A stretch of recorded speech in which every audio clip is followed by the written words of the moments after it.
Hello, welcome to the Easy Sales Export Free Training. My name is Sir Abdullah and I'm going to take you on this export session today.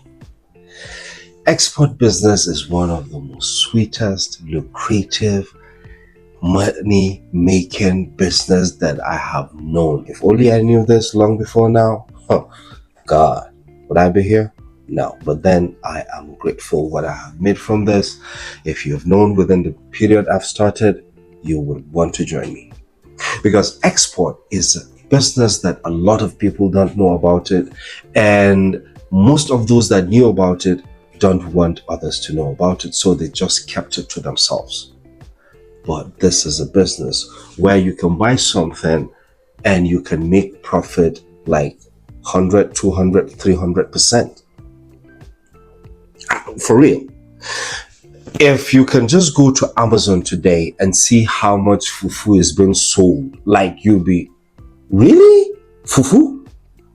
Because fufu is being sold for like $40, just like 300 grams.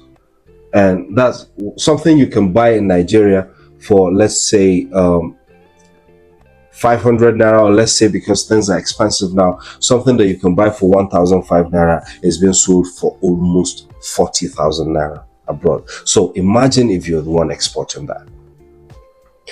A lot of people don't know about it, and those people that knew about it will always give you excuse that exportation, you have to have serious money to go into exportation. There are a lot of risks and whatever.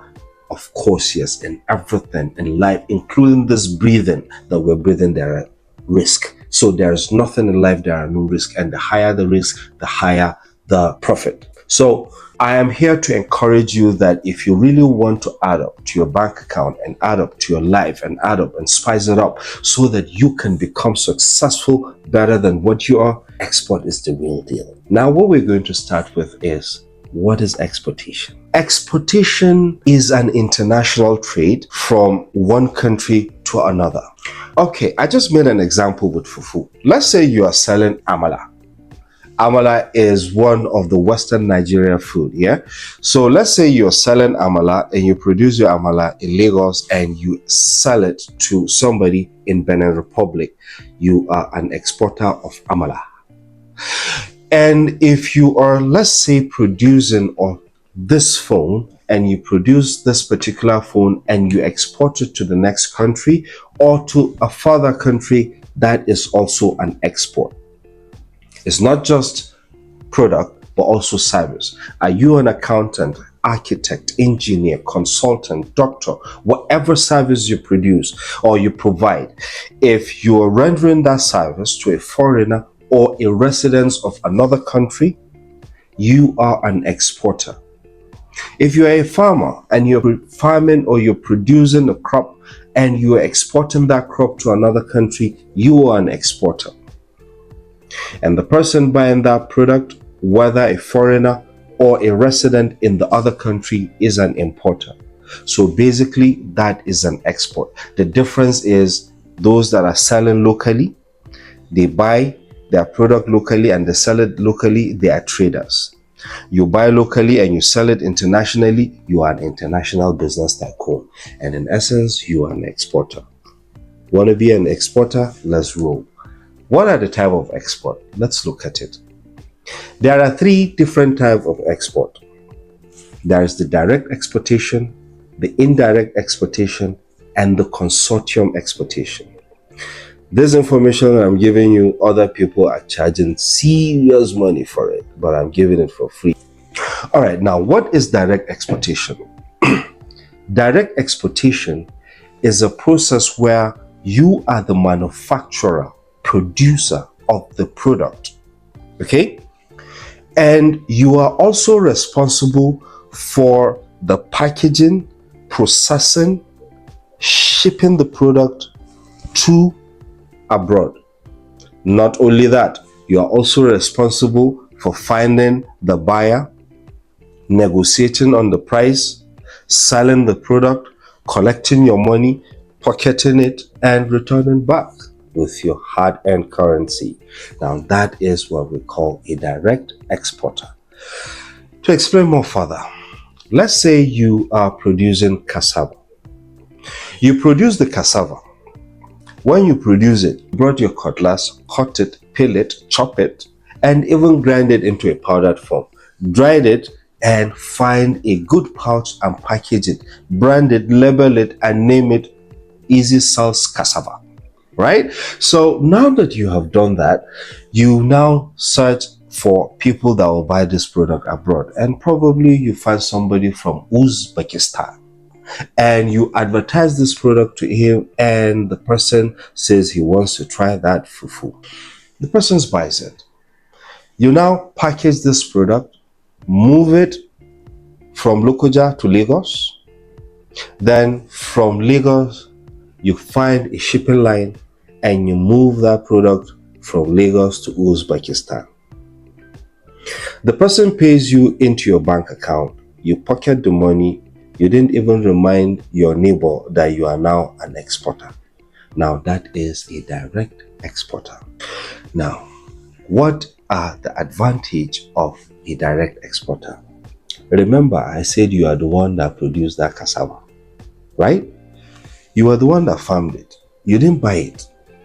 And you are the one that chopped it with your cutlass, looking at Inusa, saying, I am minding my business. So after you did everything, you are the one that sold it.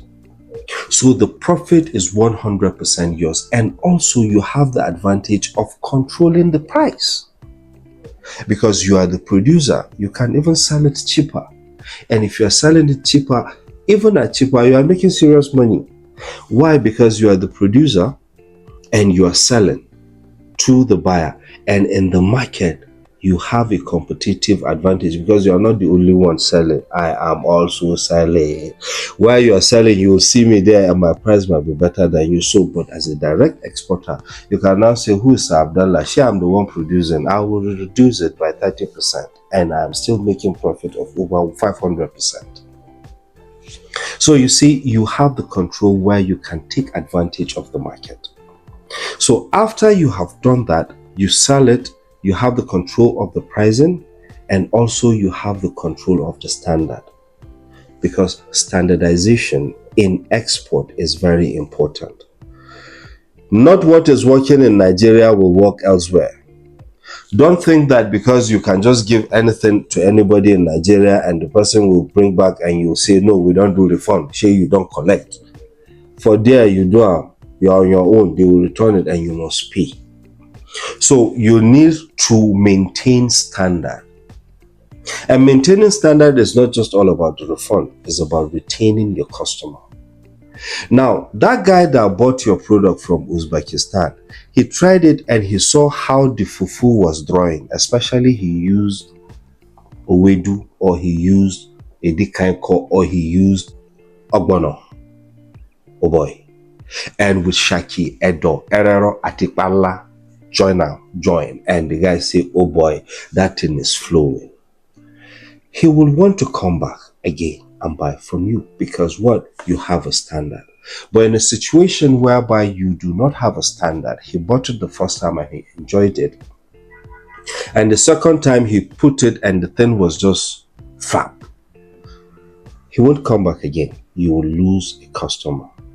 If that stops there without you paying a refund. So that is one of the advantages of a direct exporter. You have the advantage of controlling your pricing. You have the advantage of maintaining the quality standard. Now, the disadvantage here is the issue of maintenance. What do I mean by maintenance? Definitely for you to do that, you need to have a lot of team. You have the farmers that farmed it. You are the one that chopped it. I remember you with that cutlass. But then there are other people that does the packaging, do the clearance and everything and ship the product. Now, these are teams that you are paying, probably monthly or based on project. Now, if there is a slice in market pricing or in demand in the market, it may affect you, and by that, it may affect the cost of the product. Now you need to know how to adjust in terms of pricing. Now that is what I can only think of in the disadvantage of a direct exporter. Now that I have talked about a direct exporter, you only have one thing to think. Who are you? What do you want to be? A direct exporter? Are you a producer, a manufacturer, a farmer, or are you a service provider? If you are that, then direct exportation is good for you. If you're not, there is another one, and we call that one indirect exportation. Let's talk about it. What is indirect exportation? Indirect exportation. Indirect exportation is a process where two entities, two individuals, or two companies come together to achieve one goal. Let me explain this. You are producing this phone, and that is all you do. And another company does not produce this phone, but it is good at selling the product internationally. So these two will come together to form what we call indirect exportation. If you don't understand it, let me take you much better. Now, you are producing this phone. When you produce the phone, you look for people who are what we call commercial exporters or commercial trading companies, right? They will come and buy this product from you locally and pay you in Naira, or they pay you in CD, or they pay you in CFA, or they pay you in whatever local currency you're using or operating from the country where you're watching me. Now, after they buy this product from you, they will be the ones responsible for shipping the product. And in shipping the product means that they will move the product from your warehouse or from your factory to the port, do the clearing and forwarding, clearance and everything, then place the product either on sea or on air and ship it outside. And they will also be responsible for looking for people that will buy this product. They will sell the product in dollars. You have earned in Naira, they have earned in dollars. All of you are in profit. Everybody is happy. That is indirect export. Now, in other words, why it is indirect export is, as a producer, you have understood your value. You have understood where your strength is. That is where the advantage is. The advantage is, as an indirect exporter, you have identified that, let's say you are a producer, you've identified that my strength is in the production. I cannot handle the export sector. So you can concentrate and have more knowledge in the technical know-how of the production of your product, the exportation, while understanding the technical know-how also in the export process. So this way, everyone is happy. Now, this can happen in two ways. You can have an arrangement. Let's say you are company A and my company name is Easy Sales Export. And you'll now contact me and say, hey, Sir Abdullah, I am a producer of Bala, or I am a producer of this particular product. I want to produce this product and I want you to be the trading commercial company that will be exporting this product. Now you'll meet me and I'll tell you that, okay, the thing is, yes, there is market for this product. But honestly, I do not have the money to buy your product and export. But we can have a negotiation. We can bring an MOU, you sign, I sign, you bring your lawyer, I bring my lawyer. You bring the product. I'll look at the product. Yes, the value, the quality, everything is set and I know that there is market. We'll agree on the pricing. Let's say that this product that you produce its value locally is, let's say, 10,000 Naira per kg.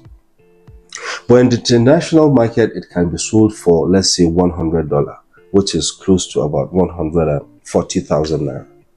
Then I'll now say, okay, instead of me buying this product from you at 10,000 Naira, why not relinquish the product to me? Let me go to the international trade because that is where I play ball. You know, that is where my strength is. Let me go and sell it there. Then I'll bring back the dollar. When I bring back the dollar, you and I will share. We will share at 50-50 and I think give you 30%, make a whole 70% as a big boy level. But then it is based on what you all agreed upon. Now that is another arrangement. But then you can decide to say, Mbanu, give me my money in Naira I don't care. Go and sell it if you like. Sell it $1,000,000. Give me my money locally. So whatever you do is an indirect export, because in indirect export, 2 or 3 companies together to achieve one goal. What is the goal? Production, selling internationally. All right. So that is it. Now, what is the advantage? The advantage is you will all know your strength. The producer will know their strength. They will be improving in their production. They will understand that if we produce this product at this percentage, that is the quality, at this percentage, we have more market. If we do it less than that percentage, we don't have market. So they will understand how to improve on their production. Now, for those that are in the commercial trade, they will also have their strength. They will understand the better shipment, the better clearing and forwarding agent, the better way of sourcing for customers, the better way of pricing, and the best way of collection of payment. Now, that is an indirect exportation. Now, what is the disadvantage? The disadvantage is that for the commercial trading company does not have 100% total control on the pricing, because as a commercial trading company, which majority of you are, do you have company that you are producing? No. Like me, I don't produce anything, but I buy from producers and I export them and I make my money. So the thing is, if you come and the producer now says that no, my product have changed from 10,000 naira, that is the price, into 15,000 naira, you will look elsewhere, right? And you go to the next place, they say 17,000 naira. Sure, you will go back to that your old guy for the 15,000. You don't have a choice. You still have to buy. So maybe in the international market, the price still remain $100. So it means that you will have your profit margin will reduce. So you do not have total control of the pricing. That is one of the disadvantages. Now, the second disadvantage is in terms of quality. Because you as a commercial company, commercial trading company, you are not producing the product. Another company is producing the product. You do not have total control over the quality of what they produce. That is another disadvantage. And the third disadvantage is you do not get 100%, because the producer actually had removed his own profit from the original product. And if you are having an MOU where you are having a share percentage in profit, definitely you understand that you are not having a 100% profit. So that is the disadvantage in the indirect export. So where do you think that you belong? Are you a producer or are you a trading company? Have your website, have your TikTok, Instagram, Facebook. We are already set as a commercial trading company. That is how I started, and now I'm breaking ground in Saudi Arabia, leading all the major markets. You can do that. A lot of people are doing that. You decide what you want to become. Are you a producer or you want to become a commercial trading company in the indirect exportation? Now that I have explained this to you, I hope you understand it. If you still think that it will be difficult for you because it will be cost effective or it is going to be expensive to be an indirect exporter, then there is the third type of export, and that is called the consortium export. You want to know about the consortium export? Let's talk about consortium export, which is the third type of export. Consortium export is very simple. It is a type of export whereby you and many other people or many other business will come together to put up a project. Let me explain it. Let's say you want to export ginger and you want to export 1 container of ginger or 140-foot container of ginger, and all of you do not have the strength or the capacity to do that. So each and everyone, maybe let's say 10 or 20 of you, will come together. This will bring, that other one will bring, and together collectively you will raise up that 40-foot container of ginger and you will export it. Now that coming together to move one particular project and export it out is what is called consortium. And that is what I do with my students that are learning in my mentorship program. Because I am teaching, just like I am teaching you here how to export, I am equally teaching my student in the mentorship program on not just how to export, but how to sell. Now, because it is not a get quick rich scheme, it is something that requires process. I now introduce this third type of export, which is a consortium, because I have an open market. If I'm going to export 240-feet container of a product, my company will take one 40-feet container and I will take the other 40-feet container and I'll share it within my students that are in the consortium. We will sell it to them, and after that, they will make their profit. Now, that is a consortium project. So in essence, in the consortium, you may not be the producer and you may equally not be the trading company, but among you are the producers, are the trading commercial companies, and are some who are just investors in the project. This way, everyone can benefit from the exportation. It is more an indirect exportation, but then again, it is a consortium because it brings about a lot of people together. If you are a starter or you are somebody who is looking for someone who can hold you by the hand and walk you through the export world that we have. Thereafter, it is time to look at the advantage and the disadvantage in the export consortium. Let's start with the advantage. The advantage is simple. You may not have big financial muscle to move in the larger export world, but then you can share based on your capacity in the consortium because all of you are coming together. Some will come with higher investment, the other will come with a lower investment. Also, you may not have the technical know-how to go into the export, but with the consortium, you will have another party or entity in the consortium who knows the inside out and the technical know-how of the international trade and will lead you into that. Another advantage is in the consortium, you may not be directly responsible from the sourcing, cleaning, packaging, advertising, pricing, negotiating, commercializing, selling of the product. Another trading commercial company will handle that. So that is one advantage of a consortium project. The disadvantage here is you need to understand that the company that will be leading you in the export world in the consortium have the technical know-how in the international foreign trade. Two, you also need to know that the company has a trust score where you can trust in investing with the exportation. Thirdly, the disadvantage is you cannot have 100% of the profit in the consortium. Example, the one I'm running with my student. I have the market, I have the product, I do everything. So after selling, our company will take a certain percentage from the profit of the trade. So if you are in the consortium, you cannot have 100% of the profit. But having said that, I see this as a better option for those who are starters that want to go into the export world. And that is what I train in my export class and what I give, because while they're learning, they're also earning. Now it's time to look at categories of export. These are two different things: the type of export and the categories of export. And in this session, I am going to take you on that. There are two categories of export. There is the formal export and the informal export.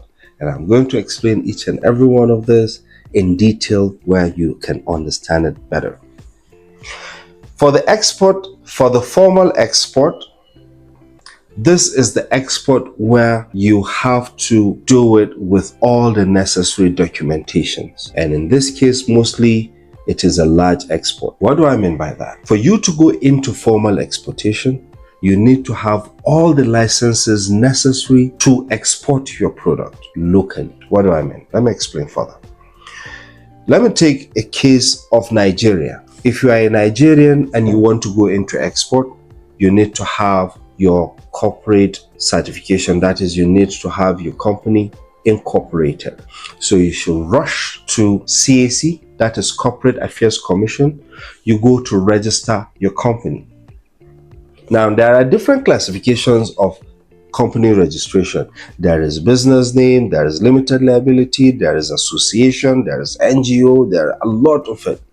But in this case, I would want to advise you to go for limited liability company. Don't go for business name, because if you go for business name, there is another license that you will require and you won't get it. What is that license? That license is called the Nigerian Export Promotion Council license. So if you want to obtain that license, you need to register your business with Corporate Affairs Commission as a limited liability. So the licenses you need are incorporated certificate as a limited liability company, then your Export Promotion Council certificate exportation license. Now that is Nigeria. If you are a Ghanaian or a Cameroonian or any other nationality, look for the organization or the institution, government institution in your country that are responsible for registration of incorporated companies. Go and register your company with them. Then search again which other agency or institutions are responsible for the registration of exportation in your country.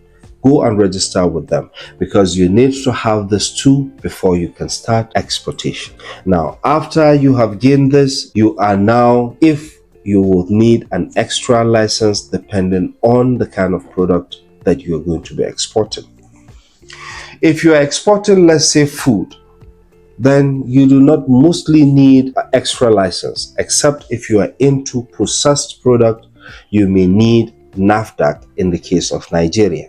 But if you are into a large exportation where you are exporting raw product, you do not need NAFDAC. If you are into mining, let's say you are exporting lithium, kunzite, tin, lead, or any other of the solid mineral, you may need to go to Ministry of Mines and Steel to go and register for exploration license, mining exploration license. Where you do not have a mining site, you may go and file for possess and purchase license in order to facilitate you to buy and export solid minerals. Also, if you are into exportation of art, then you may need to go to the Ministry of Culture and Tourism to go and get permit to export this kind of product. Other than that, there are no any other certification that you need locally, except if you're exporting outside to the other destination country where you may need an international certificate. Let me give you two examples. If you are exporting your product to the Trump nation or to the Biden nation, let's say you're exporting to US, you will need what is called FDA, Food and Drug Administration. This is an institution in the United States that are responsible for the control of foods that are coming into their country. Also, if you are exporting your product to Saudi Arabia, where our strength is major there, you will need what is called SFDA, Saudi Food and Drug Administration. So these are international licenses that you will require if you are exporting to these two various exporting destinations. So these are some of the licenses that you need when you are going into a formal exportation. Let us look at informal exportation. What do you need to start an informal exportation? This formal exportation is what we call mini exportation, smaller exportation. You do not need CAC to start this exportation, meaning you don't need to have a registered company to start this. Also, you won't need export license to start this. In fact, all you need is your bank account and how to get people to buy. Let me explain it further. To be a mini exporter is very simple. It's identifying people that will buy your product in a smaller quantity, not in a commercial quantity. Let's say 10, 20 kg or 50 kg or highest maybe 100 kg of your product that you will be exporting out. Now this product, you are not going to brand it. You don't have a company. How can you even brand it? With what name? With your name? Inuse Chuko Emeka Angelina or what? So what you need is just to package the product and ship it to the person that wants to buy. But how can you do that when you do not have these licenses? There are companies, shipping lines that already have this license. They have the CAC incorporation, they also have the export license, and they have the ship. or they have the container. So you will meet them and you will say, okay, this is my product that I want you to ship it to me to Oklahoma. So they will charge you for that, but they will use their company name and their license to ship this product for you. All you need to do is to pay them.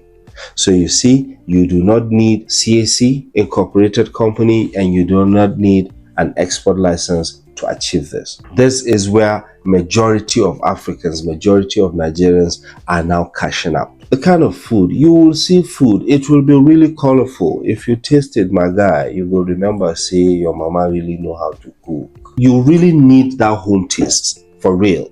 That is why Magista is seriously selling abroad. Indomie is seriously selling abroad.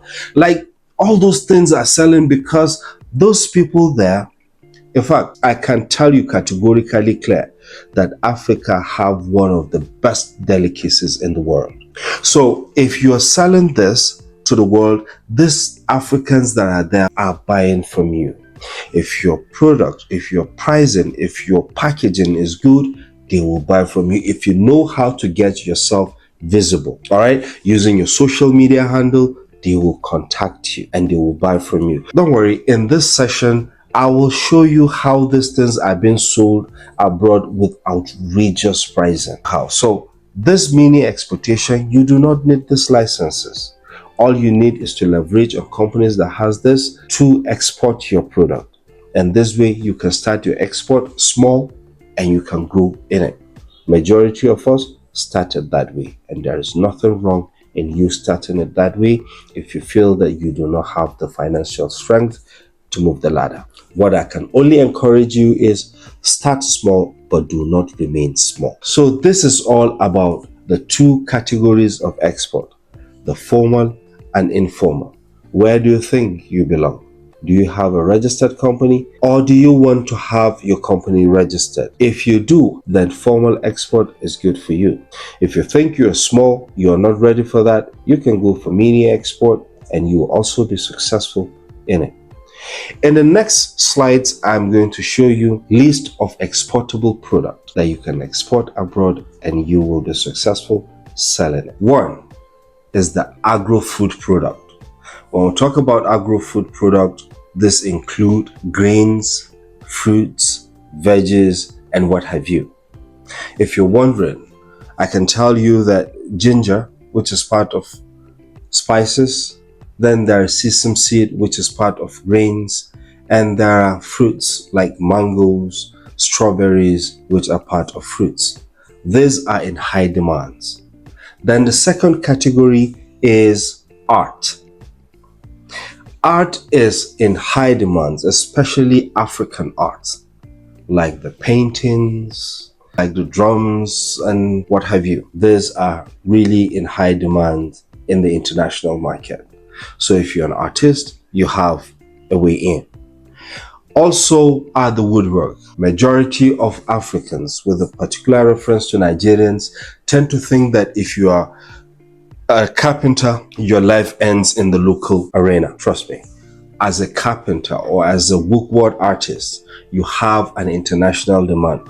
All these chairs and tables we are buying from abroad, bringing them, we can easily export it out.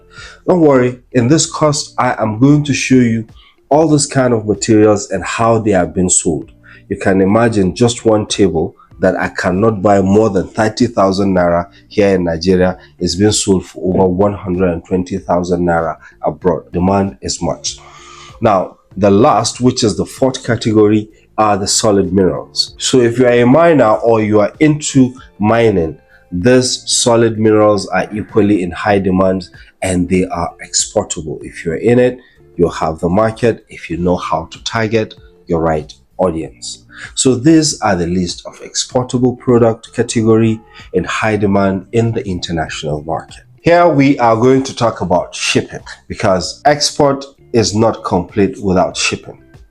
There are three types of shipping. There is sea shipping and there is land shipping. Before I go further, Majority of exporters do not consider the land shipping. So let me give you a little idea about the land shipping. A lot of people, from my experience around Adamawa State, I have seen where the soft drinks like Coke, Maltina, and all those soft drinks that we have in Nigeria are being exported to Cameroon. And the road they pass through is a land road. They take it by bus, they take it by car, and they take it by tricycle. Also are exportable by land from Lagos to Benin Republic. Also by land is from Kano, Katsina, Sokoto to Niger. So these are land exportation. But I'm sure majority of you are looking at the two other shipping system, which is the air shipping and the sea shipping. Now let us talk about sea shipping. Sea shipping is where you largely move your product through the sea, where it is being loaded in a container and exported out. Normally this shipping is far more cheaper, but it takes longer time before it arrives its destination. So not every product are ideal or advisable for sea shipping.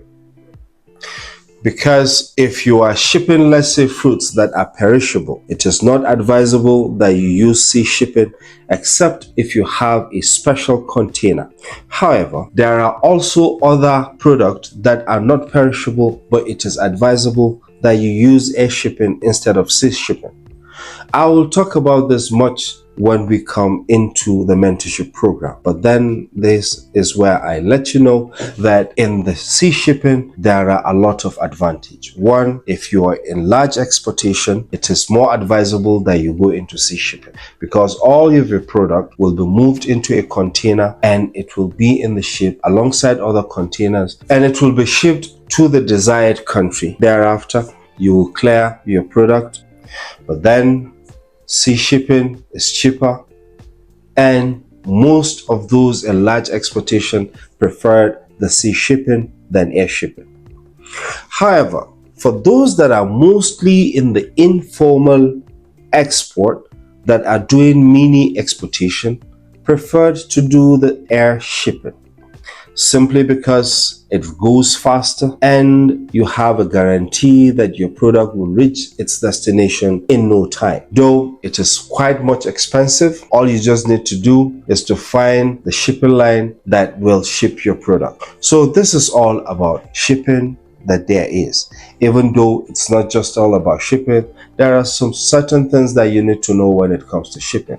This will include how do you package your product, whether for sea or air. How do you do your packing list? What are the clearance terms?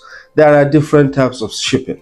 There is CIF, FOB, and Incoterm terminologies when it comes to shipping. These are what we discuss in my mentorship program, where I train those that are really much interested in the export system. So that is all about shipping. Should you want to learn more, I'll be there and I'll ship you from the level you are into an advanced export level. All right, now let us talk about selling, because in export it's divided or categorized into three. There is the preparing stage. The preparing stage is how you identify the product, how you prepare the product, your registrations, both local and international, determining your profit. Then the second stage is what I just talked about, which is the shipping. And the last stage or the last category is selling. And this is where it gets really interesting. You can know everything about export because exportation is very simple. But if you don't know how to sell your product, you don't have a business. So in selling, you need to be very vigilant and you need to be focused. How do you sell your product? You can sell your product directly to companies. That means you will identify companies that are buying a particular product. Let's say you are selling cocoa. If you're selling cocoa, you need to identify companies that are in chocolates. Now, to identify companies in chocolate, you need to search for countries that are mostly producing chocolates. These are things that you must avoid when going into shipping. One, low quality product. Do not give these people low quality product. Don't go and buy fake product that, let me just ship it to them, share the idea. Don't do that. You're killing yourself. 2, you also make sure that you do not have poor quality packaging, because you may end up crying. Imagine you do a poor packaging and your goods get destroyed in the ship because your packaging is very poor. Now, you also don't want to break the country's custom guidelines. So if you want to export any product, please find out, is this particular product, is it contraband? If it is contraband, my sister, relax. There are other legal products. Forget that contraband. Do the legal one. Make your money with mind at ease. But if you go into contraband, it is 50-50. You may make the money, but at the same time, you can cry, and you don't want to cry in business. All right? Then you also want to avoid shipping companies with bad services. There are a lot of Oluwole companies out there. If you fall in the wrong hands, you are on your own. I'm not saying that they will run with your product. You will be asking, where is the location of your product? And the product will be asking, where's the location that I need to be? Everybody will be confused because your product will take longer time before it arrives. And by the time that it arrives, you have lost that customer. And also, do not ship your product to any customer that did not pay you. Export your product to somebody that did not pay you. You are on your own. Don't come back and ask me how. Anybody that says ship product to me, let them pay you. If they say that they don't trust you, there are a lot of payment terms that you can use so that they will be safe and you will be safe. Let me give you a tip. One of them is the escrow service. Another is the advance payment system. There are multiple payment terms which we discuss in my mentorship program. But my tip is, do not ship if you are not being paid. And also, do not give price without calculating every single costs. Like somebody say, Nasuru, how much is a bag? I want you to export this to me. And you'll be like, okay, yeah, I know a bag is 20,000 naira, so I can do 1 ton. No, Nasuru, relax. Before you start that shipping, you need to find out what is the actual cost of the product in the local market. Not just that, the phone you used to call the agent in market to find the price, say you are paying per minute. What is the cost of that call? The transport you use to go to the market to do market survey, you paid? Or you paid for fuel, you need to add it up. After you buy, you will do the cleaning, you will pay laborers, you need to add the cost. After that, you will do packaging, you will buy packaging materials, you will add the cost. After, you will move your product from the local destination to the port. You need to calculate that. Also, you need clearing and forwarding. You need to pay for that service. You need to add that. You also need to add the shipping cost, depending on what kind of shipping you're using. Is it CIF or not? Now, after you have all this calculation, you find out what we call minimum base price. Minimum base price is a system where you make sure that you're not selling at loss. I discussed this much more in my mentorship program. But then you need to do all this before you give price so that you will not be running at loss. Lastly, please do not promise what you cannot deliver. Do not promise what you cannot deliver. A company will say we need 10,000 tons of this particular product every month. And your body will be shaking. I don't hammer. You'll just go and sign MOU. And you come back, you cannot meet up. Mostly in these MOUs, there are conditions. And these conditions might tie you up. So look at it. If companies find you and tell you that they need a certain number that is very large, before you say yes, go and do your research. Check your capabilities. Can you do that? In fact, it's not even can you do that. Is it available in that quantity? Can you meet up? If you cannot meet up, it's better you meet them and tell them that, no, I cannot meet up that, but I can only meet up this. With clear understanding, you can agree on a term and you can start. But where you promise what you cannot deliver, my brother, you are on your own. Or they say that they want you to deliver to product to them via sea in less than 1 month, and ordinarily, even with express shipping on sea, your product can only reach there in 2 months. Do not say you can deliver in 1 month. So these are what you should avoid when exporting or shipping. How to determine where to export your product? Supposing now you have a product that you want to export. How do you know which country to export this product to? Well, it's simple. Go to Google, search for countries with high demand of your product. List them down according to the demand ranking. How do I mean? Now, stop. Go to Google, search for countries with high demand of ginger. You will see list of these countries and write them down according to the ranking. Let's say US is the highest, followed by China, followed by France, followed by Germany, like this, like this, like this, like that, right? So write it down, okay? Now also, if you're selling in Africans abroad, go to Google and search for countries with large number of Africans, Nigerians, Ghanaians, Cameroonians, Tanzanians, South Africans. Then narrow the search of that country to state. Let's say you search for countries with highest number of Africans. Let's say they now list out US. Now you want to find out, even in US, states with the highest numbers of Africans. So you start finding places like New York and other places where there are a lot of Africans there. Why? Because if you want to run your advert, you want to target these places, right? So this is how you determine where to export your product, okay? Now also, where to source for your product. Obviously, you know where to source for your product, but I'll always advise that you source for your product directly from the farmers or from direct producers. If you're into crops, you don't want to go to the market behind your street and go and meet Yaramota and say, Yaramota, I want to buy gari, so you be the one supplying the gari. No. You want to go and find the farmers of cassava. See how you can get the cassava and the gari to be made there. It will be cheaper. Because before that gari came to Yaramota, let me explain. The farmer produced the cassava. Somebody bought it, peel it, cut it, chop it, and fry it. Then after the person fried it, a distributor now went and bought it in large quantity, brought it to a larger market in Surulere, right?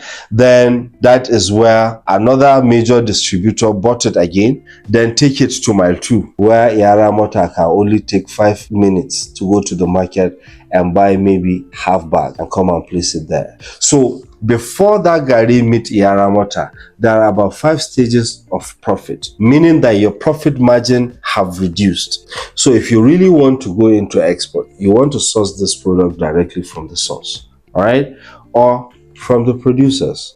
Producers in the sense that if you want to be exporting things like Milo, Maggi, whatever, you want to go directly to the companies, or better still, to the direct distributor.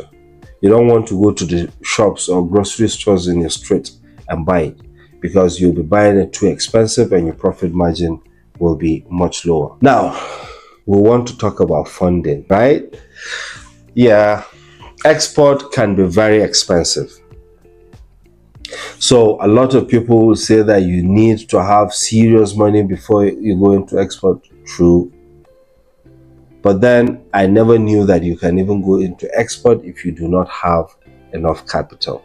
You remember where I talked about the personal shopper, where you can get people to ask you to help them do personal shopping and they pay you? You can do that. Not only that, even in large export, there are systems where you can get export contract with the right payment method. You can take it to the bank and the bank will fund that exportation because they will equally make profit from it. We discussed much this in my mentorship program, but then let us look at how you can get funding for your export. You can do self-funding. That is if you are word up, you have enough financial muscle. Second, you can do partnership. You and I can partner. I bring with some of the money, we do the export. Then there is the bank, like I made mention. Currently, I'm in partnership with one of the commercial banks, Sterling Bank, in seeing how we can facilitate loan for those in export business.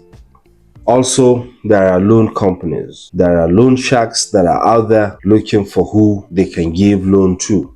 So you can go and find these companies, give them your proposition, and they will lend you the money so that you can start the export.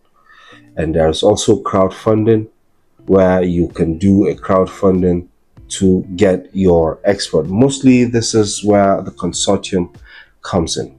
Now, this is an ABC of export, which I have taken you in this few period of time. A lot of people may ask, why am I giving this for free when others are charging hundreds of thousands of naira? Simple. I am a Nigerian and I am an African, and I know that we are blessed. But then we are underutilizing what God had given us. If we can harness this sector, if we can pursue it effectively, we can change the narration of our country, of our community, of our lives and our families. This is my mission, to see that I convert a lot of Nigerians and Africans into the export world, where our lives will all change. I have a bigger market, I have a larger market. I cannot handle it alone. 1,000 of us cannot handle it alone. And if only I can give this tip to you and you can tap into it, your story and your life can change. You can use this and you can grow and succeed in the export business. This is part 1 of our export class. In part 2, I will guide you on how you can get customers that will buy your product. We'll talk about that. Thank you.